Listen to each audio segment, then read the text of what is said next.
You ever had brunch at like a nice little bayside restaurant at low tide?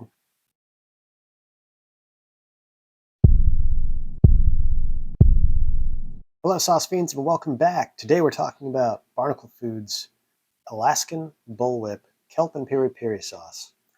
Now, Steve, what's a peri-peri? I'm glad you asked. I'm glad I asked. Piri-piri is a pepper that is initially cultivated in South Africa by Portuguese colonists and settlers in that area, and then it spread from there to other Portuguese colonies, and then kind of around the world. So tends to be on the spicier end, ballpark, Scoville's a lie, yada, yada, yada. But as with any sauce, it's diluted down, and this could range anywhere from not spicy at all to very, very spicy, right? So, as usual, do spoon test and then kind of run it through the gauntlet of dishes, see how the flavor holds up. Without further ado,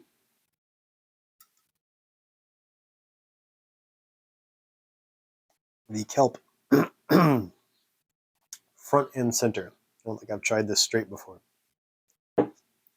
Right on the nose, very, very kelpy. From there, it does have a decent little kick. I say a 4 out of 10 on heat. It doesn't really linger. Nice little punch up front, a little bit towards the back of the mouth, and then it's already pretty much dissipated. So a nice heat. Yeah, 4 out of 10. After the kelp initial flavor, though, there's tomato is one of the prevalent flavors, and then the peri-peri pepper itself is kind of the next thing that comes through for me. It's creamy. It's thick, but not terribly thick. It still pours. Little chunkier consistency from the kelp and tomato, I suspect. And then they do use xanthan gum as a stabilizer. Salt as well, combined with the kelp, definitely gives a very savory overtone to it. So things you put this on, if you're not expecting salt, might be a little jarring, or if it's already salty, it might become a little overwhelming for the palate. But we're going to hop over to the kitchen, cook us some dishes, and see how it holds up on the gauntlet. Sit tight.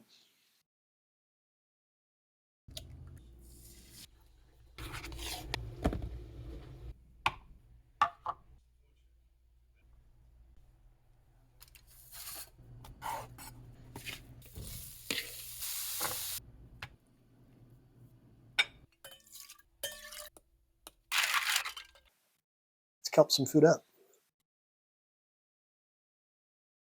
Now, savory and seaweedy. Did I say the sauce was thick earlier? Remind me that I'm crazy. Oh, that didn't work. I expect this is going to do well in eggs. It was the first train of thought that I abandoned. Nice and savory, little heat. Interesting element with the kelp. Might all go out the window here. The kelp does seem a little too forward on just eggs, because that's really the flavor that's coming through. The rest get mitigated a little bit. I imagine it's something you would learn to get used to a little bit if you were using this frequently, but on its own, that is very, very seafood forward, which, again, not necessarily bad. Just maybe not what you're expecting at 7 a.m. with coffee. Now for a little surf and coop. Might be onto something there. I actually like that a lot. It's very unusual to have on chicken. I will say that right out of the gate. Not terribly hot. Heat doesn't come through very strongly on there, but the kelp and tomato flavor on there, for whatever reason, very, very good. And moving on to the taco. I suspect this is going to be the top performer, but we'll find out.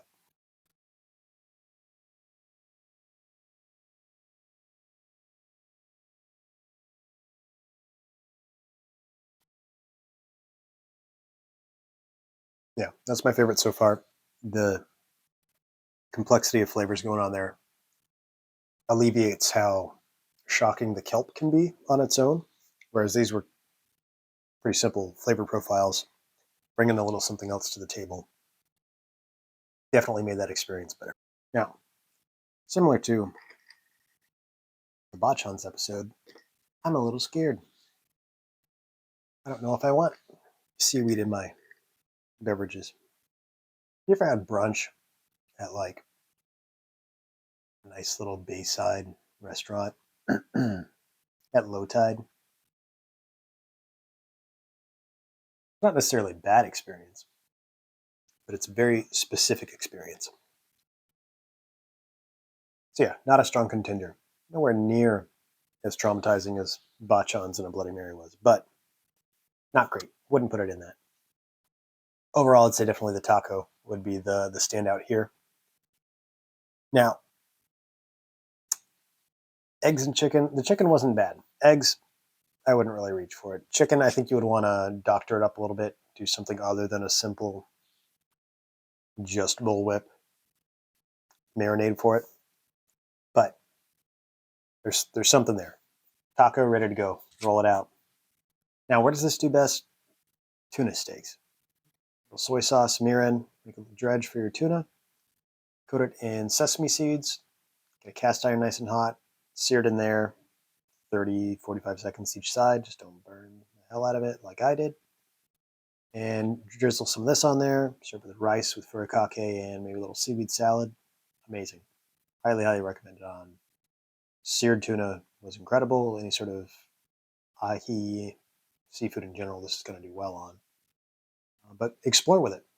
Find something interesting. That kelp flavor is very unique. It has a lot of different ways it can go. But that's another one for the shelf. Hope you enjoyed this episode. If you did, please consider subscribing.